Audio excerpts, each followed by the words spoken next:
नमस्कार। BSc third year paper first और paper का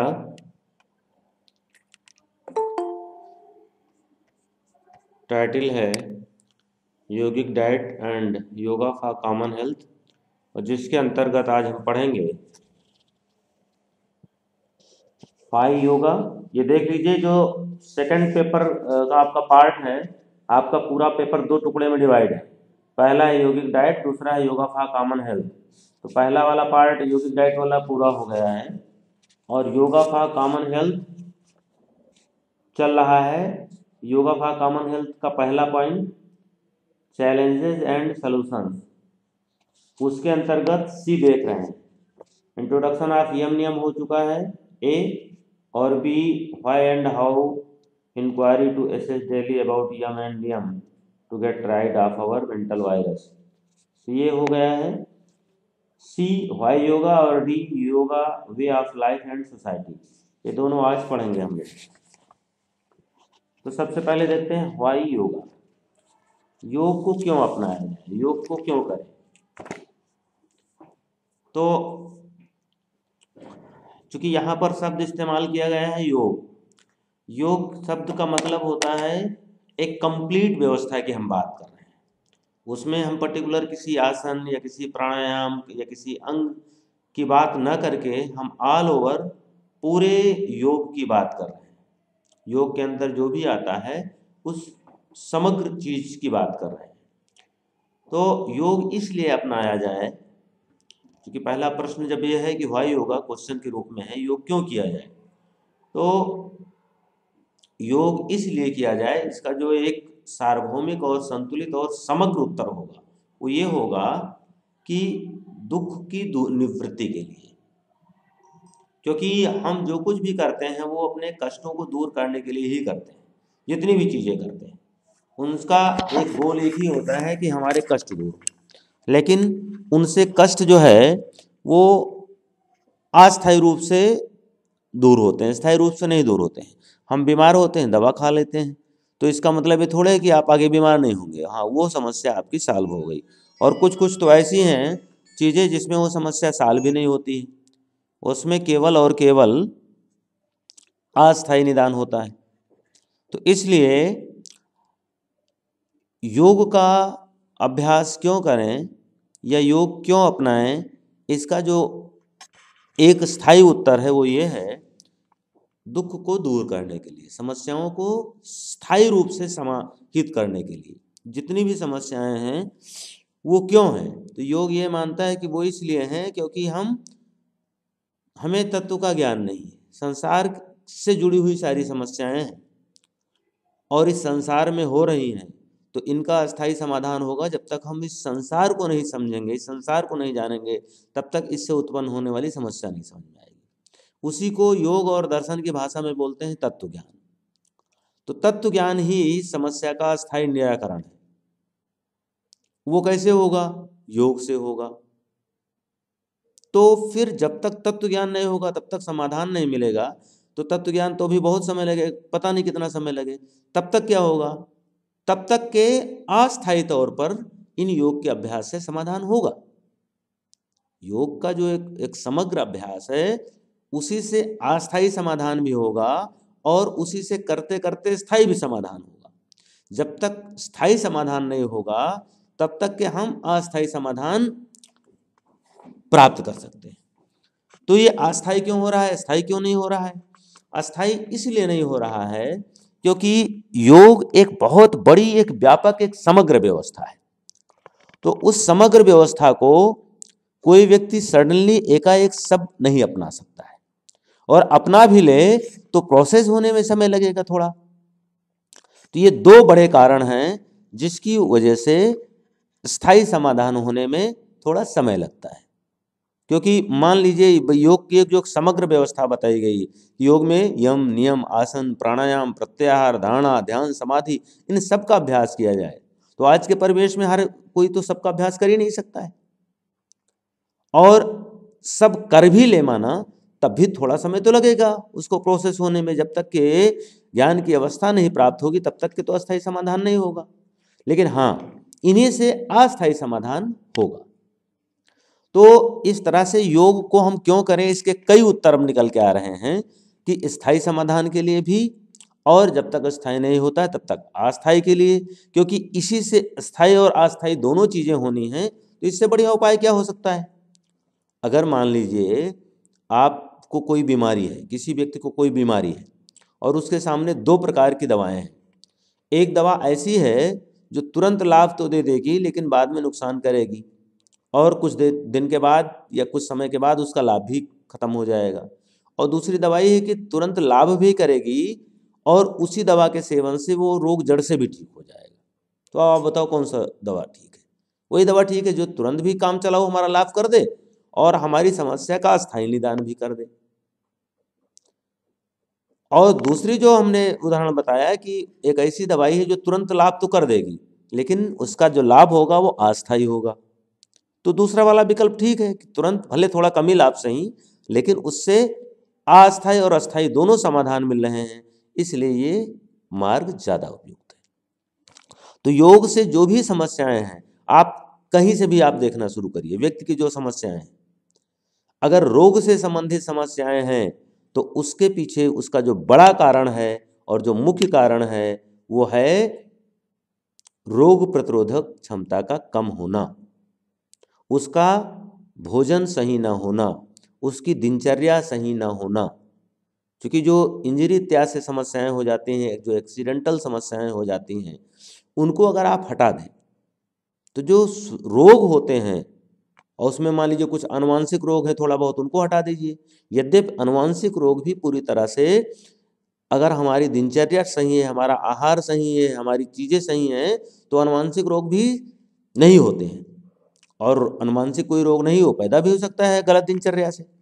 तो जो भी चीज़ें हैं ये, अगर हम योग को अपनाते हैं तो पहला लाभ क्या मिलता है कि हमारी रोग प्रतिरोधक क्षमता बढ़ना शुरू हो जाती है, वो डे वन से।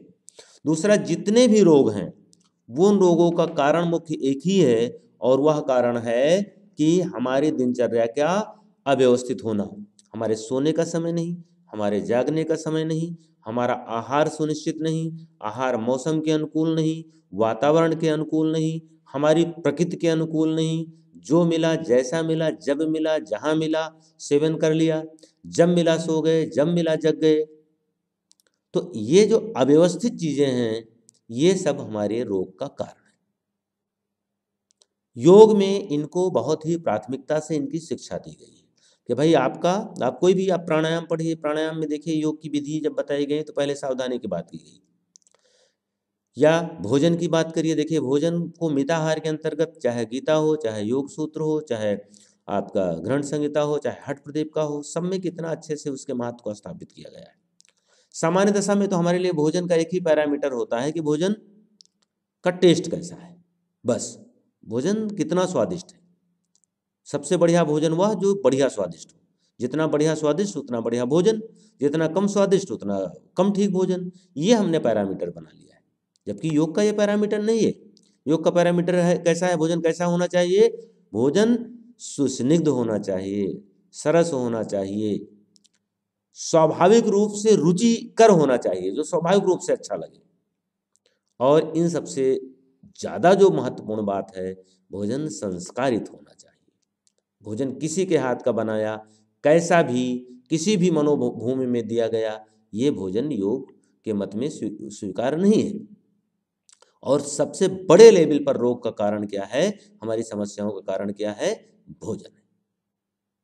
फिर उसके बाद योग के अभ्यास आ जाएंगे, ढेर सारे अभ्यास हैं, यम नियम आसन प्राणायाम प्रत्याहार धारणा ध्यान समाधि। तो एक योग क्यों करें, इसका एक हम भाग ले रहे हैं कि इम्यूनिटी को बढ़ाने के लिए और आपको ये सारी चीज़ों को, अपने परिवेश को, अपने स्वास्थ्य को ठीक करने के लिए। दूसरा कुछ सोसाइटीगत समाजगत दिक्कत होती है, हमको कष्ट होता है। कैसा, हमारी अनुकूलता नहीं है हमारी सोसाइटी से। हमारी सोसाइटी कहाँ शुरू होती है, हमारी सोसाइटी सबसे पहले अपने से शुरू हो जाती है। हम भी एक सोसाइटी हैं, हमारे अंदर कौन है, दो लोग हैं, प्रकृति और पुरुष। और प्रकृति का फिर बड़ा सा परिवार है जिसमें इंद्रियां हैं, ज्ञान इंद्रियां, कर्म इंद्रियां हैं, मन बुद्धि अहंकार, पंचमहाभूत हैं, तन्मात्राएं हैं, इन सब का एक परिवार है। ये सब परिवार के साथ एक साथ सभी लोग रहते हैं। इन्हीं का लड़ाई झगड़ा मचा रहता है। मन कहता है ये खाना है, बुद्धि कहती नहीं ये तो खाने से बीमार हो जाओगे, इसको नहीं खाना है। बुद्धि कहती नहीं ये खाना है, मन कहता नहीं इसमें टेस्ट नहीं है। मन कहता है ये काम करना है, बुद्धि कहती नहीं ये काम करना नहीं ठीक है, ये काम करोगे तो जेल चले जाओगे, ये काम करोगे तो आपका परिवार नष्ट हो जाएगा। तो हमारी सोसाइटी तो पहले इंटरनल शुरू हो जाती है और हम उस सोसाइटी को नहीं मैनेज कर पाते हैं, रिलेशन नहीं निभा पाते हैं इंटरनल। फिर उसके बाद एक्सटर्नल देख लीजिए। तो एक्सटर्नल में पहली सोसाइटी हमारी कहाँ शुरू होती है? अगर हम अनमैरिड हैं तो हमारे मम्मी पापा, वो सबसे क्लोज हमारी सोसाइटी के लोग, भाई बहन।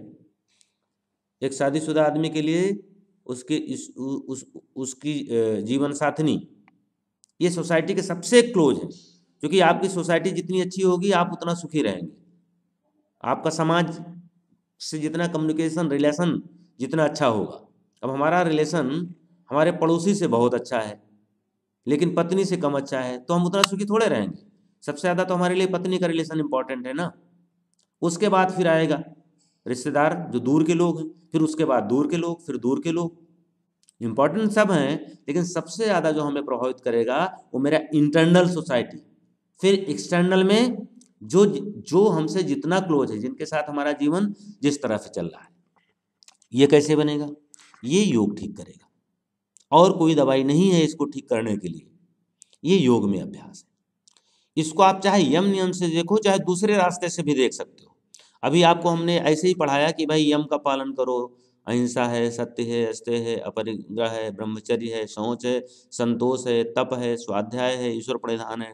इनसे हमारा समाज, हमारे हमारे रिलेशन, हमारे लोगों के बीच के माता पिता हैं, भाई बहन हैं, पति पत्नी हैं, पड़ोसी हैं, रिश्तेदार के लोग हैं, कलीग हैं, आपके सहपाठी लोग हैं, इष्ट मित्र हैं, इनसे रिलेशन ठीक होगा। मैं इसको अब आज दूसरी तरह से बता रहा हूँ। जब आप सूर्य नमस्कार का अभ्यास करते हो, मैं सूर्य नमस्कार पे युवाओं को क्यों बहुत ज़्यादा प्रेषित करता हूँ, क्यों बहुत ज़्यादा उनको कहता हूँ? सूर्य नमस्कार का अभ्यास एक ऐसा अभ्यास है जो हमारे इंडोक्राइन सिस्टम को सीधे प्रभावित करता है। इसके ढेर सारे रिसर्च पेपर और इस पे काम पब्लिश हुआ है, आप गूगल पे जाके सर्च करिए। मैंने एक दो बार आपके किताबों के नाम भी बताए, और ये एक किताब मैंने आपको कई बार चर्चा की है, योग और योगिक चिकित्सा, प्रोफेसर रामहर्ष सिंह की लिखी हुई किताब है, जिसमें उन्होंने युवाओं पर और किशोरों पर सूर्य नमस्कार की साइंटिफिक स्टडी का डेटा के साथ पूरा जो है वो उल्लेख किया है, किताब में मेंशन किया है। तो सूर्य नमस्कार का एक ऐसा अभ्यास है, या और अन्य जो भी अभ्यास हैं जो हमारे इंडोक्राइन सिस्टम को प्रभावित करते हैं। आपको मालूम होगा इंडोक्राइन सिस्टम केवल हमारे शरीर के स्वास्थ्य को ही नहीं निर्धारित करता है, बल्कि वह निर्धारित करता है कि कौन व्यक्ति झूठ बोलेगा कि सत्य बोलेगा, कौन व्यक्ति हिंसक होगा कि अहिंसक होगा, कौन व्यक्ति चोरी करेगा कि चोरी नहीं करेगा। ये आपके ये ग्लैंड्स और इनसे निकलने वाले हार्मोन्स ये व्यक्ति के इस स्वभाव को डिसाइड करते हैं। कहने का मतलब मेरा ये हुआ कि हमारे चरित्र का निर्माण, हमारे व्यक्तित्व का निर्माण, हमारे इंटरनल व्यक्तित्व का निर्माण, हमारे स्वभाव का निर्माण, ये आपके सूर्य नमस्कार के अभ्यास से होता है, आपके प्राणायाम से होता है, अनुलोम विलोम से होता है, आपके भस्त्रिका से होता है, आपके षट क्रियाओं के अभ्यास से भी होता है। ऐसे थोड़े घटस्थ योग या हठ योग का इतना बड़ा कॉन्सेप्ट है, केवल शरीर को स्वस्थ करने और केवल मोक्ष की प्राप्ति तक ही नहीं है। ये जो बहुत बेसिक लेवल की जरूरत है कि हमारा चरित्र ठीक हो, हमारा व्यवहार ठीक हो, हमारी अन्यान्य चीजें ठीक हों, उसके लिए योग के ये अभ्यास जो हमारी पूरी तरह से नियंत्रण में, ध्यान और अहिंसा और कई बार सत्य। अब अहिंसा का मतलब किसी से हमारा झगड़ा हो गया, क्रोध आ गया, हिंसा का पालन हो गया, हिंसा हो गई, अहिंसा नहीं कर पाए, ये सब संभव है। हम सब सामान्य व्यक्ति हैं, ये सब घटनाएं हो सकती हैं कि वातावरणीय जो माहौल है उसके अनुसार हम योग का पालन नहीं कर पाए।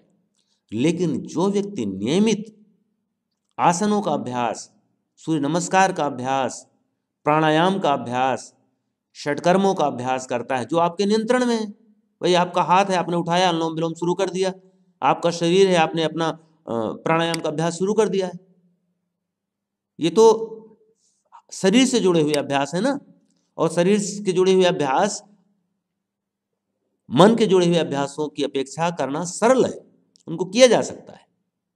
तो ये अभ्यास जब आप रेगुलर करते हो तो आपके इंटरनल व्यक्तित्व का निर्माण उनसे भी होता है। यद्यपि इसके मुख्य अभ्यास यम नियम हैं, लेकिन यम में अहिंसा का पालन, सत्य का पालन थोड़ा सा जब तक आपके व्यक्तित्व का हिस्सा नहीं होता है तब तक नहीं हो पाता है।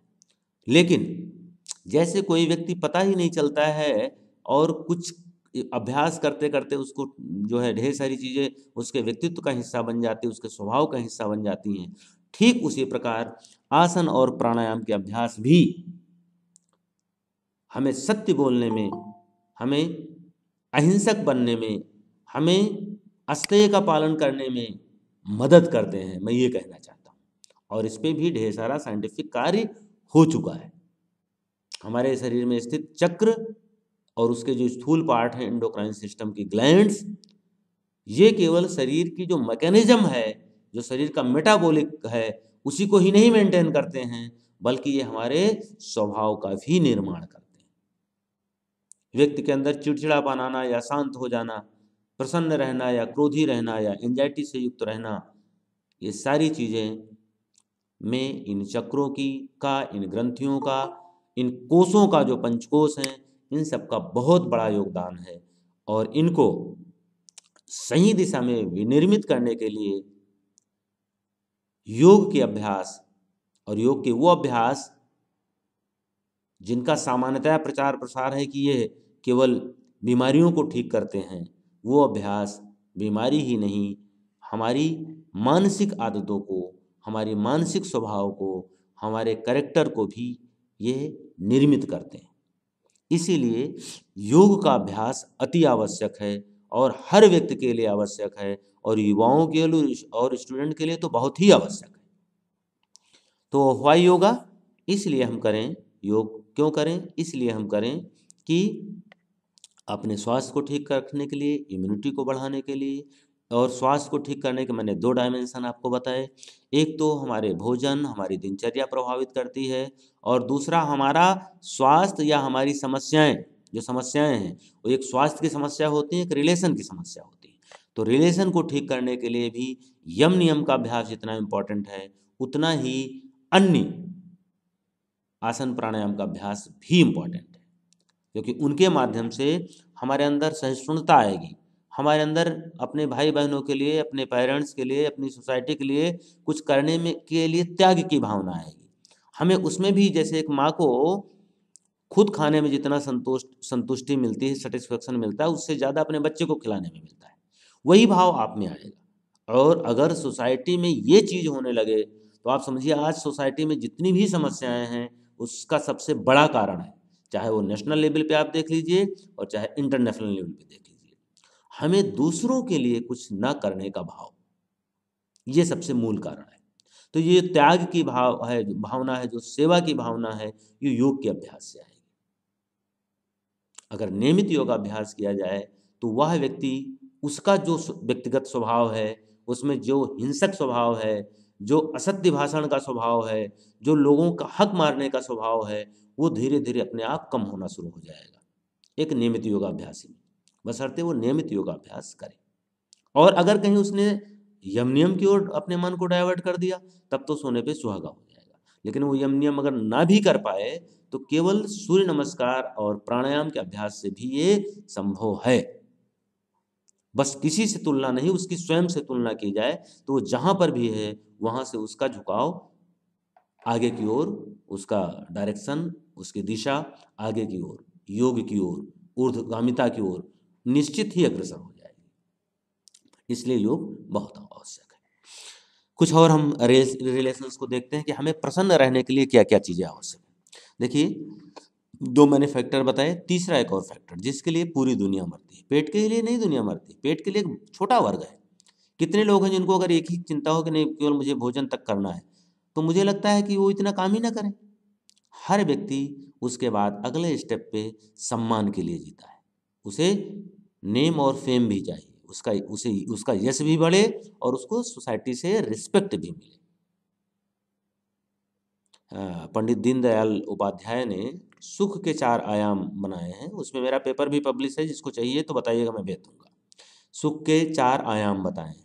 तो शारीरिक सुख होता है, मानसिक सुख होता है, भौतिक सुख होता है, फिर आध्यात्मिक सुख होता है। तो उन्होंने साफ साफ उसमें बताया है कि जो क्रमशः एक सुख दूसरे सुख से ज़्यादा अच्छे हैं, दूसरा तीसरे पे हावी होता है, तीसरा चौथे पे हावी होता है। अब शरीर का सुख चाहे, शरीर का कष्ट चाहे इतना कष्ट हो जाए, आप किसी के लिए चाहे इतना कुछ कर लें, जब वो आपके लिए 2 शब्द थैंक यू बोलता है, जो आप कहता है भैया आपने बड़ी बड़ी मदद की और आप ना होते तो मेरे प्राण ना बचते, या आप ना होते तो मेरा काम ना हो पाता, तो उस सुख के आगे जो आपने रात भर जग के किसी की सेवा की या किसी बीमार व्यक्ति को हॉस्पिटल पहुंचा दिया, वो सब फिजिकल जो कष्ट है वो खत्म हो जाता है, क्योंकि मन को जो सेटिस्फेक्शन है। इसी तरह से जो बौद्धिक बुद्धि का सुख बताया है, जब कोई व्यक्ति नया कुछ इन्वेंशन करता है, कुछ नया रिसर्च करता है, जो कुछ नया खोज करके सोसाइटी को देता है, सोसाइटी मीन्स सबको, वो मेरा शत्रु है तो मेरा, जिसने मुझे क्षति पहुंचाई वो, किसी के लिए भी कोई एक आविष्कार हुआ तो वो सारी सोसाइटी का हो जाता है, सारा समाज उससे लाभान्वित होता है। आप अंदाजा नहीं लगा सकते हो उस व्यक्ति को जब अपना कोई एक सक्सेस रिसर्च होता है तो कितना सुख मिलता है। उसके आगे ये मेंटल कष्ट और फिजिकल कष्ट सब गायब हो जाते हैं। यही पंडित दीनदयाल उपाध्याय ने बौद्धिक सुख को परिभाषित करते हुए बताया है। और जो स्पिरिचुअल सुख है उसको तो कहना ही क्या है। जब हम स्वयं का ज्ञान करते हैं, अपने मूल स्वरूप में होते हैं, जब हमारे जो इंटरनल सोसाइटी है, मन बुद्धि अहंकार पंच कर्म इंद्रियां पंच ज्ञान इंद्रियां, और उसके साथ जो चित्त है और उसका जो पूरा कम्युनिकेशन सोल के साथ है, ये जो अगर सही से जब होने लगता है, इसमें जब सामंजस्य आ जाता है, तो इस आनंद की कहने है क्या है। इसके आगे तो फिर बाहरी जगत में कुछ भी खटपट होता रहे, पड़ोसी कूड़ा हमारे घर के सामने डाले चाहे मेरे सिर पे डाले, हम हमारे सोसाइटी के लोग कुछ भी कहें या कोई कुछ भी कहे, उस समय उसकी जो आनंद होती है वो ये सारे उसके छोटे वाले जो खटपट हैं वो सब गायब हो जाते हैं, उन सब का कोई एहसास नहीं होता, वो सब निष्प्रभावी हो जाते हैं। तो इसको मेंटेन करने के लिए भी जो हमारा योग है, योग का अभ्यास है, ये बहुत ही आवश्यक है। यही एक ऐसा साधन है जिसके माध्यम से हम अपने इस लोक को और दूसरे के लोक को, यानी आने वाले लोक को, सबको ठीक कर सकते हैं। और जब तक अस्थाई समाधान ना हो जाए तब तक अस्थाई ही सही, लेकिन एक सही डायरेक्शन में, एक सही दिशा में हम अग्रसर हो सकते हैं। किस दिशा में? अस्थाई रूप से दुखों से कष्टों से मुक्ति की दिशा में। अब आप सोचिए, हम लोग कुछ भी जो भी करते हैं, करते तो इसी के लिए है ना। आप लोगों का इतना एक स्टूडेंट्स का एक समुदाय है, या और भी आपके कई सोसाइटीज होंगी। आप बताइए, आप चाहे जैसे हो, लेकिन आप कैसा व्यक्ति पसंद करते हो?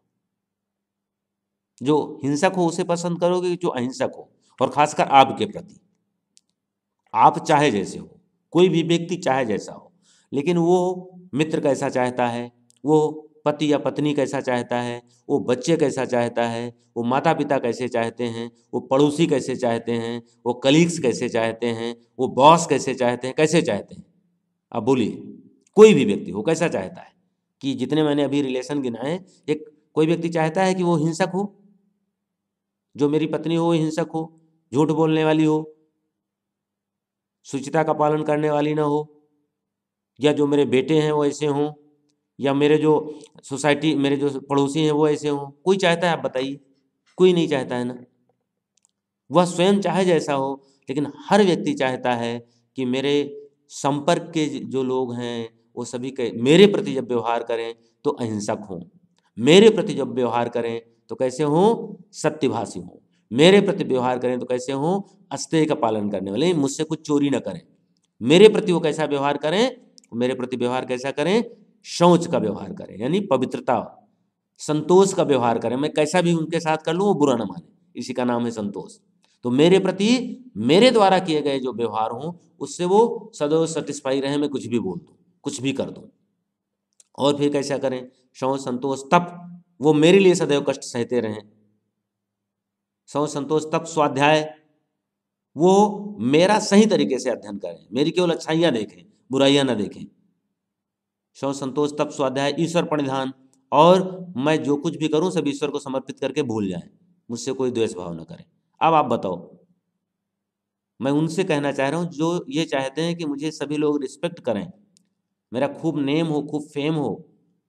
मैं उनसे ये पूछना चाह रहा हूं कि अगर सभी लोग ऐसा ही चाहते हैं, सभी लोग ऐसा चाहते हैं और आप भी वैसा चाहते हो, तो आप अगर सबके बनना चाहते हो, सबके प्रिय बनना चाहते हो, सबके सम्मानीय बनना चाहते हो, सबके प्रति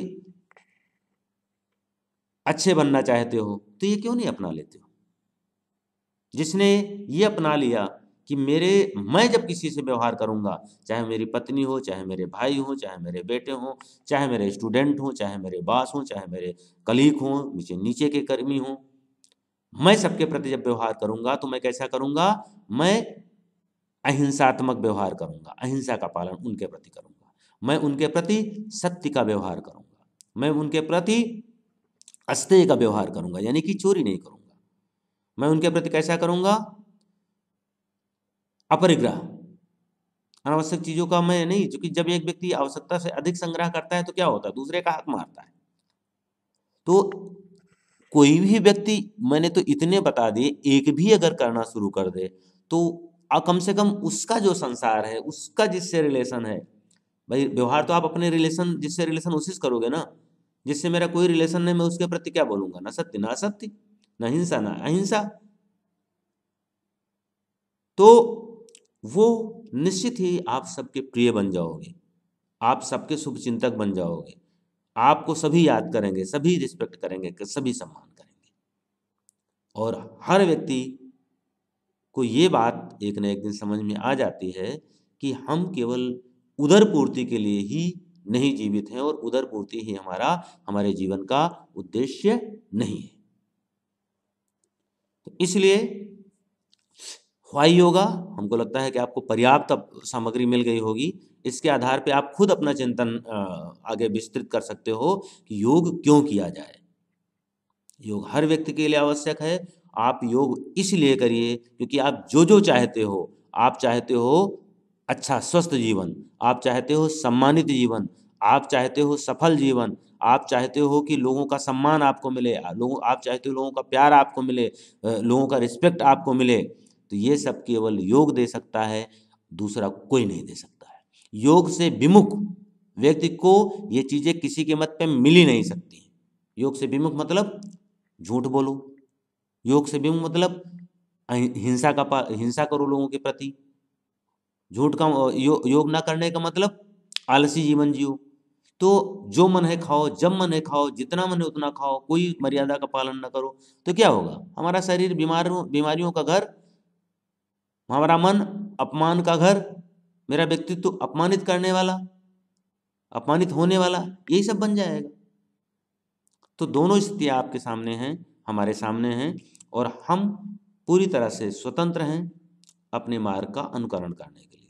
तो हाई योगा, इसलिए योग का अभ्यास करें, क्योंकि योग का मतलब केवल आसन नहीं, योग के अंतर्गत सब कुछ आता है, जिसमें हमारे हमारे शरीर से, हमारे मन से, हमारी क्रियाओं से होने वाला एक एक कार्य योग के मानक पर है। और यह अगर योग के मानक पर होगा तो योग कहलाएगा, योग के मानक पर नहीं होगा तो वो योग नहीं कहलाएगा, योग से दूर जाने की स्थिति कहलाएगी। तो हाई योगा इसलिए।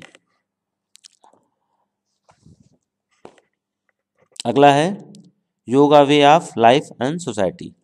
मुझे लगता है कि ये पहले में ही ये भी आ गया। तो योग क्या है? एक जीवन पद्धति है, सोसाइटी के साथ सोसाइटी के भी एक जीवन पद्धति है, सामाजिक जीवन भी है और व्यक्तिगत जीवन भी है।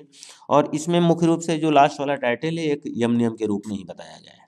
जो यम की बातें हैं वो सोसाइटी के प्रति की गई मर्यादाओं का उल्लेख उसमें आता है। भाई हम अगर अहिंसा करेंगे तो किसके साथ करेंगे? हिंसा करें, अहिंसा करें, कोई सोसाइटी होनी चाहिए ना, किसी व्यक्ति ही के साथ करेंगे। हम अपनी पत्नी के साथ करें, अपने बच्चों के साथ करें, पड़ोसी के साथ करें, एक देश दूसरे देश के साथ करें, किसी लेवल पे अगर हमें हिंसा करनी हो या अहिंसा करनी हो तो कोई चाहिए ना। सत्य, अब सत्य का पालन करना है या मान लीजिए नहीं करना है, झूठ बोलना है, तो ये व्यवहार करने के लिए कोई चाहिए ना। अहिंसा, सत्य, अस्तेय, चोरी करना। अब चोरी अपनी तो चोरी करोगे नहीं अपने पैसे की, किसी दूसरे व्यक्ति की करोगी। वो चाहे आपके घर का मेंबर हो, चाहे घर के बाहर का मेंबर हो, चाहे आपके नगर का हो या दूसरे नगर का हो। तो चोरी करने के लिए सोसाइटी चाहिए, कोई हमें हमें हमें कोई चाहिए जिसकी हम चोरी करें।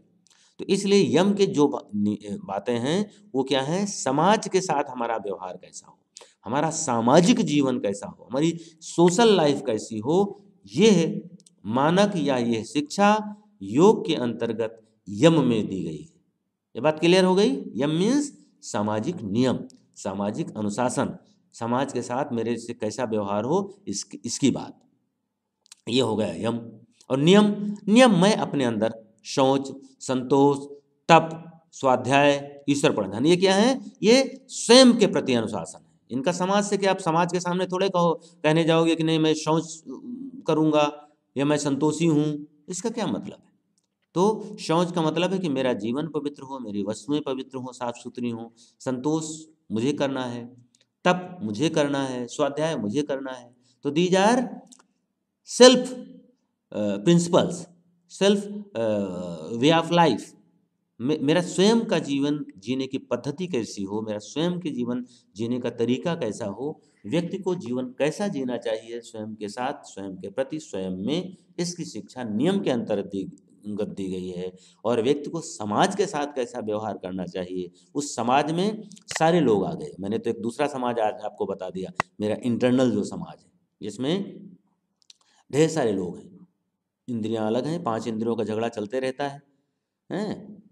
और फिर कर्मेंद्रियां हैं, उनका भी झगड़ा चलता रहता है। पंच कर्मेंद्रियां, पंच ज्ञान इंद्रियां, और उसके बाद मन बुद्धि अहंकार है, तन मात्राएं हैं, और मैं स्वयं हूँ। मैं का मतलब सोल विद कंबाइंड टू अहंकार, तभी तो हम मैं कहते हैं मैं। तो किसी भी लेवल पे हो, जो समाज के साथ व्यवहार हो कैसा हो, वह यमानुकूल हो, यम के साथ हो, यम का उसमें परिपालन हो। तो ये दोनों पॉइंट आपके दूसरे वाले का है। तो हाँ, मुझे लगता है ये दोनों पॉइंट कवर हो गए हैं अच्छे से। किसी को एक क्वेश्चन पूछना हो तो आप लोग क्वेश्चन के लिए आमंत्रित हैं। अभी टॉपिक से रिलेटेड कर लें, फिर अगर आपको असाइनमेंट से रिलेटेड होगा तो अभी रिकॉर्डिंग बंद करेंगे, उसके बाद उसको पूछिएगा। अभी टॉपिक से रिलेटेड कोई क्वेश्चन हो तो पूछिए आप लोग, जो आज स्पीच हुई है, लेक्चर हुआ है, उससे संबंधित।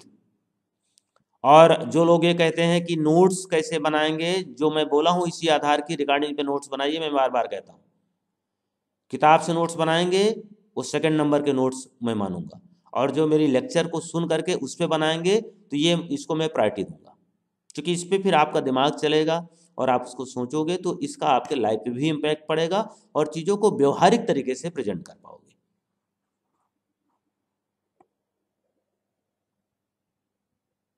Any question?